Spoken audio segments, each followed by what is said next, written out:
બધા બહુ બધા વિદ્યાર્થીઓ નવો ક્વેશ્ચન આવે છે, તો જે વિદ્યાર્થીઓ વિડીયો જોતા હોય તો સિરિયસલી સાંભળજો અને તમને આમાં નવું કંઈક શીખવા મળે. એક બીજું બી હું તમને લાસ્ટમાં એક સરસ કહી દઉં છું.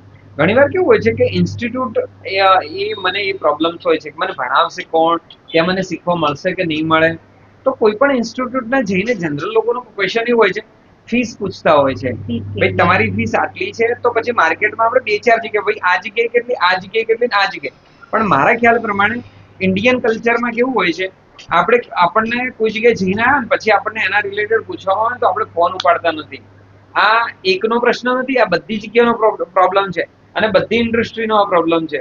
તો સોલ્યુશન એ છે કે તમે થોડા ઓપન માઇન્ડેડ થાઓ.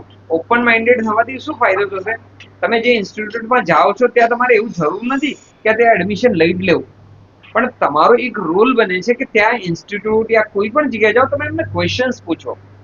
આપણું માઇન્ડ એ હોવું જોઈએ કે મારે ત્યાં હું મળવા માટે ગયો છું એનો મતલબ એ નથી થઈ જતો કે હું કોર્સ કરવા માટે જાઉં છું. હું ઇન્ફોર્મેશન લેવા જાઉં છું. અને ઇન્ફોર્મેશનમાં તમે ત્યાં પૂછો કે ભાઈ તમારી ઇન્સ્ટિટ્યૂટ કેટલા ટાઈમથી ચાલે છે, તમારે ત્યાં ભણાવવામાં આવે છે તો શું શું ભણાવવામાં આવે છે, ભણાવવામાં આવે છે તો એના અંદર કેટલા મોડ્યુલ્સ છે, ભણાવવામાં આવશે તો એનું માટે સ્ટડી મટીરિયલ કેવું યુઝ થાય છે, એની લેબની ફેસિલિટી છે કે નહીં, કમ્પ્લિટેશન પછી સર્ટિફિકેટ મળે છે કે નથી મળતા.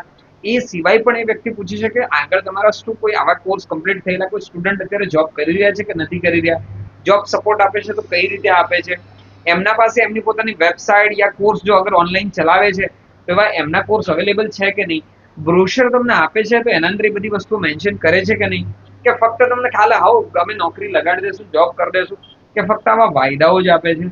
તો સ્ટુડન્ટે ઘણીવાર આ બધી વસ્તુ પૂછવી પડશે, જવું પડશે, ચેક કરવું પડશે.